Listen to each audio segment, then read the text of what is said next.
Hello folks, I appreciate you joining me this evening here. This is the early morning hours of Tuesday.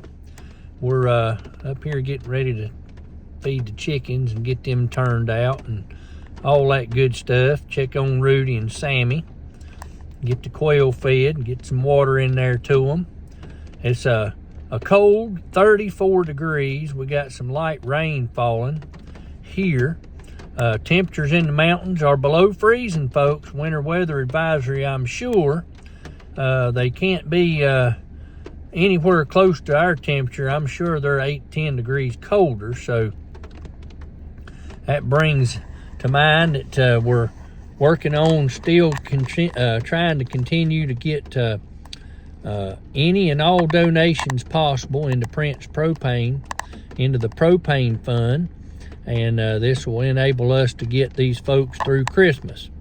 We were down to right around $5,000 just before Thanksgiving. Operation Mountain Relief Midway Wesleyan Church, they sent in a check of $10,000 to push the propane fund up. However, we have had mighty cold temperatures. And normally Brother Bud will go up into the mountains with a load, but now it's 2 truckloads going at a time. It's Brother Phil and Brother Bud are going simultaneously to the mountains and pushing the propane up in there to keep these folks warm. And another note, at Big Ivy, they are still taking clothing donations. So if you want to send in a clothing donation or anything, you can send those directly to the Big Ivy Resource Center there on Dillingham Road. I don't know the house number or street number or whatever you want to call that, but you can look that up on the internet. And but they are still taking clothing donations. And you say, why in the world are they still doing that? Well, the water's bad up there, folks. It's not a lot of the places up there around Barnardsville. The drinking water is bad. Some people's tap water is still a brackish brown. There's still a lot of issues with it. Most everybody up there, it's bottled water or no water. That's why when we went up and took that great big load of food here a while back, that they were so excited just to have bottled water. And that's because the water up there is awful. It has not recovered since all the mudslides and that 30 inches of rain. It done something to the aquifers up in that area. And it's never recovered, and there's still a large part of that area, just the water's no good. They can't even wash their clothes in that stuff. They're having to use treated water to wash clothes in, because the water turns and stains the clothes.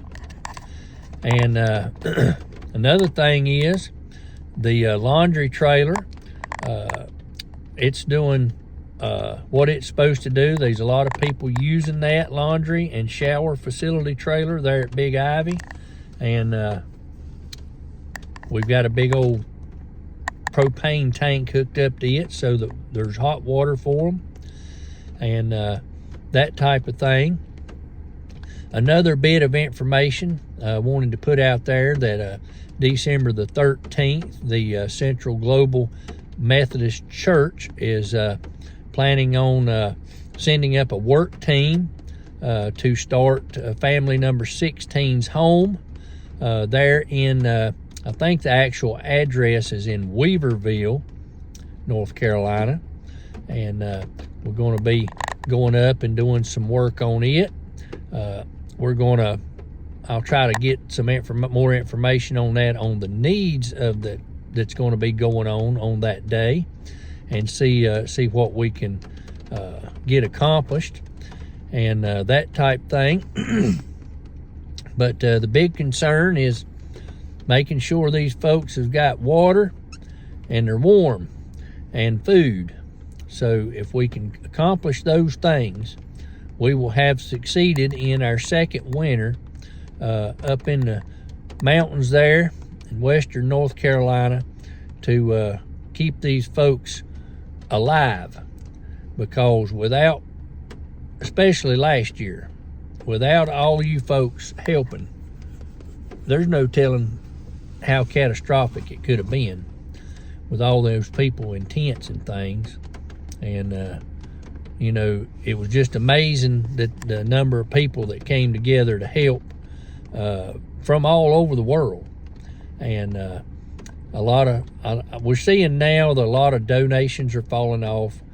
I've even been told in my comments that we were monotonous and it was boring and all that, but we're not out here to have an entertainment channel. We're out here providing updates and things for the folks that are concerned about our neighbors in the mountains. And our job is to continually update so that people know the needs, so that people know what's really going on, because they hear absolutely nothing out of mainstream.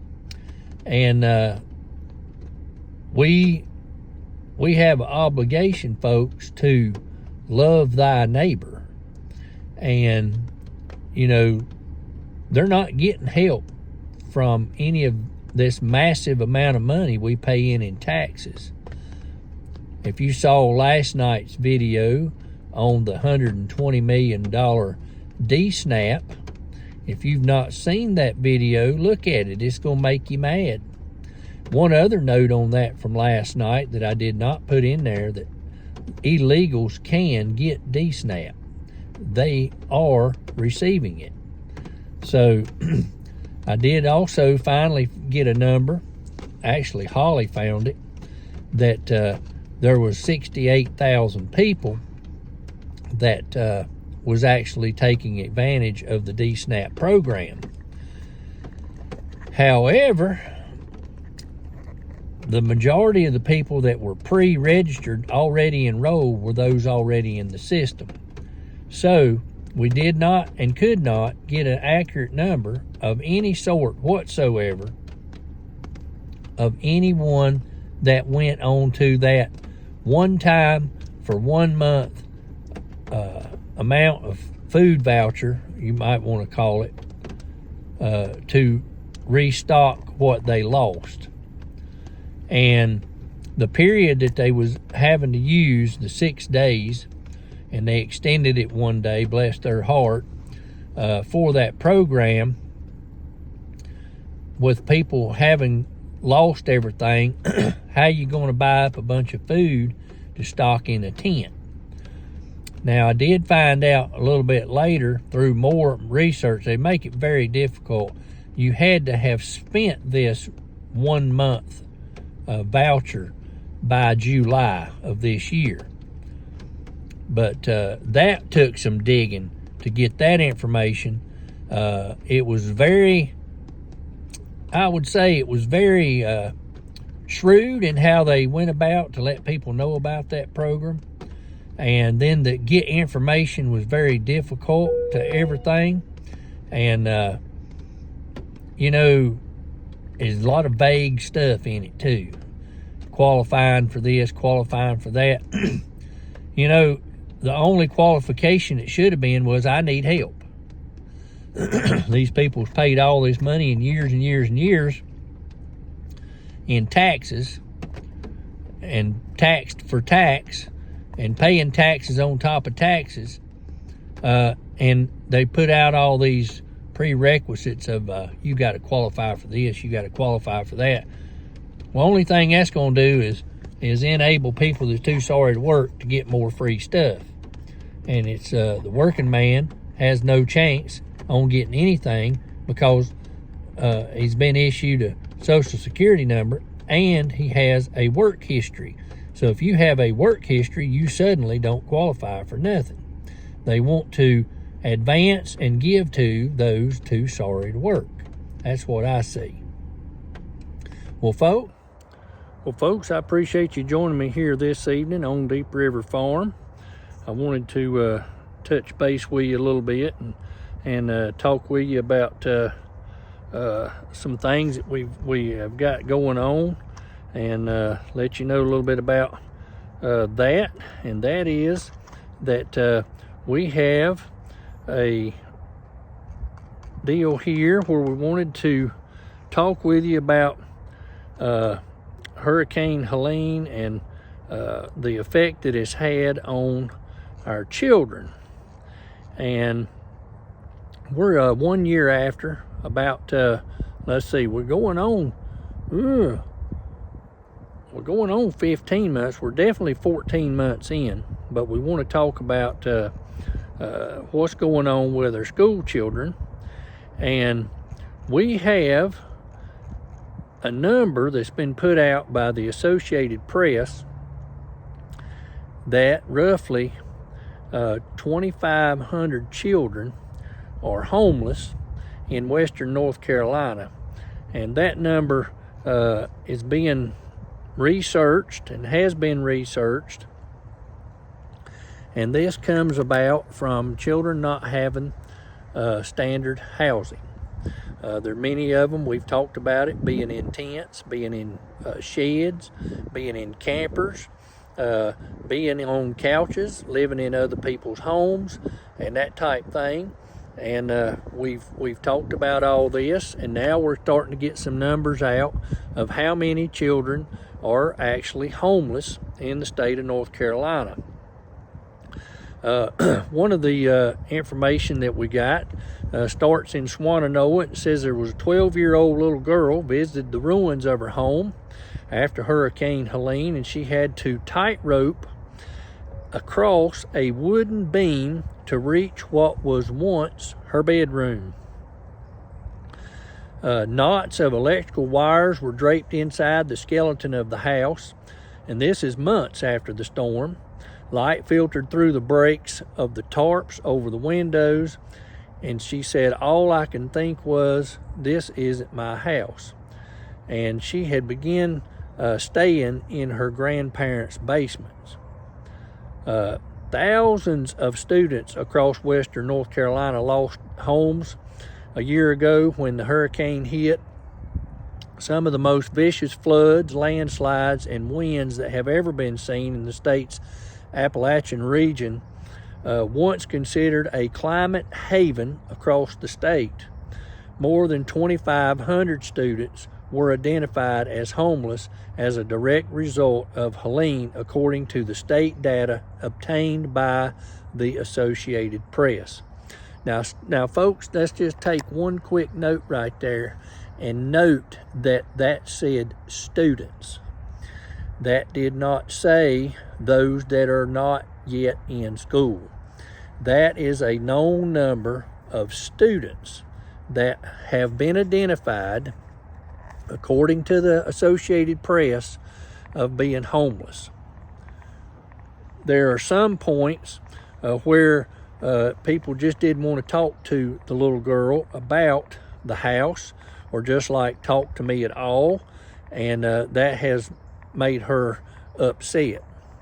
Now, while the storm debris has been mostly cleared away, the impact of the displacement lingers for the region's children. Schools reopened long before many students returned to their homes, and their learning and well-being have yet to be recovered. It is increasingly common as natural disasters disrupt the U.S. communities more frequently and with more, I'd say destruction. The AP is collaborating with several different entities to come up with this and how the school communities are recovering from natural disasters.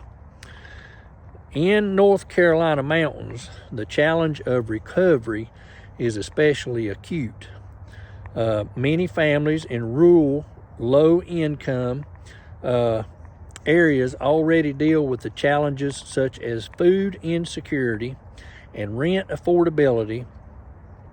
And that's coming from a study from UNC Chapel Hill.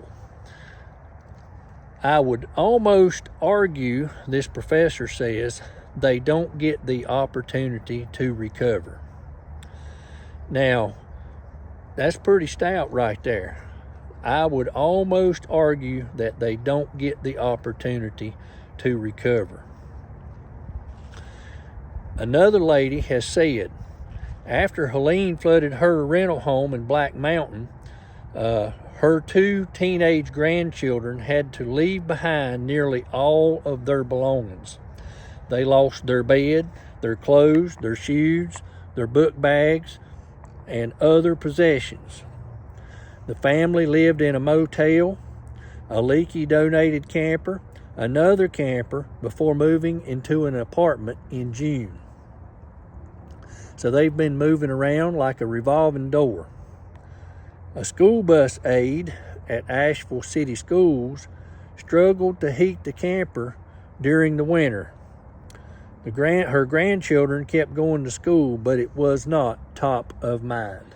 The area around Asheville, western North Carolina's largest city, still has significant housing shortages a year after the storm.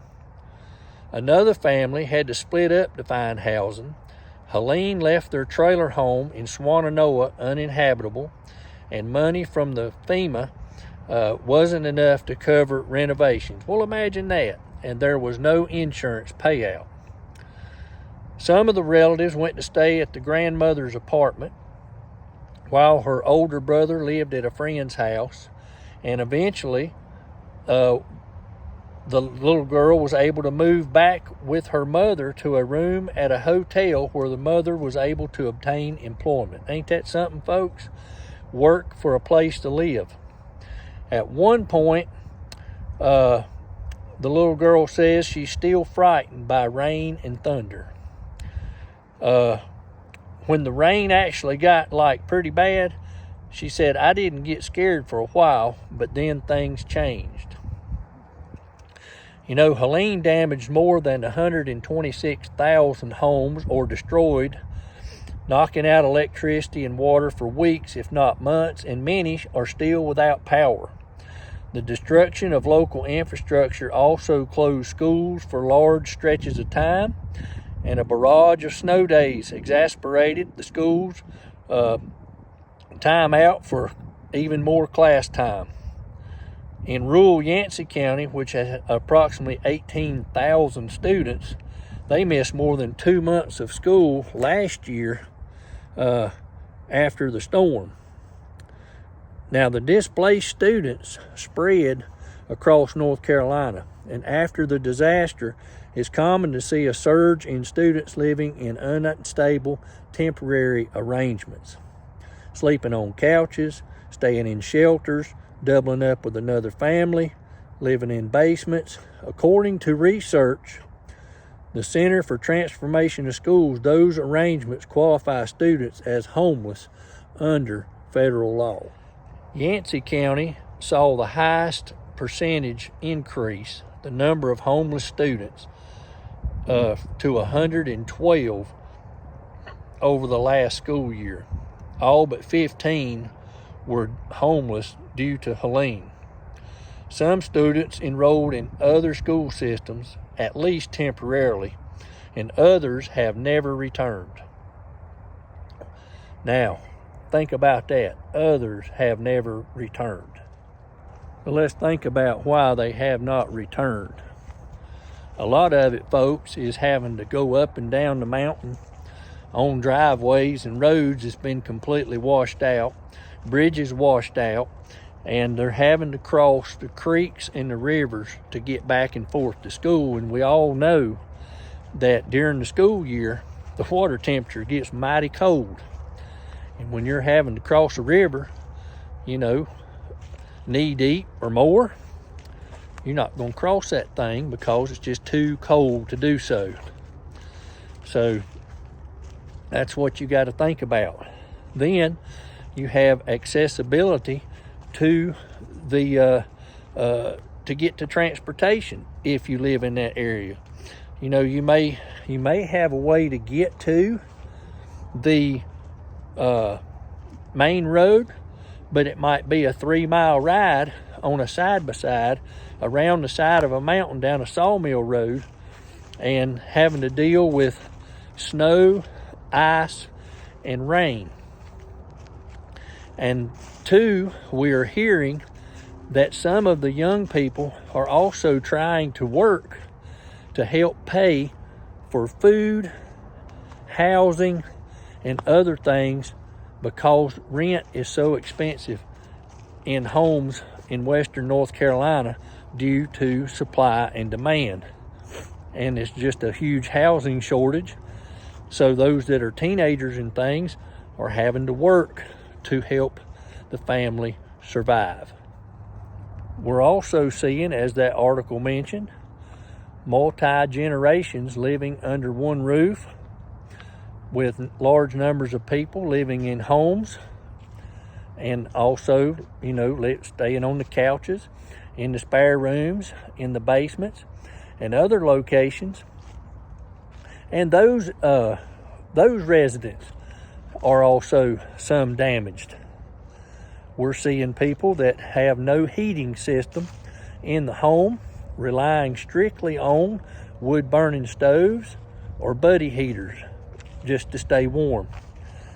They have that many people living in a house just trying to stay warm, and school is not a priority when you're living in this type of substandard housing. So folks, the need is great. The need is real. It's just as bad as it was last year. But they're just in a different situation. They may be in a shed. They may be in a camper. A lot of the campers are leaking. There's a lot of mold issues in the homes where people are living. People are sick. They can't afford to go to the doctor because they've lost their jobs, they've lost their health insurance, and they don't qualify for nothing. And nobody's coming to help them from the government.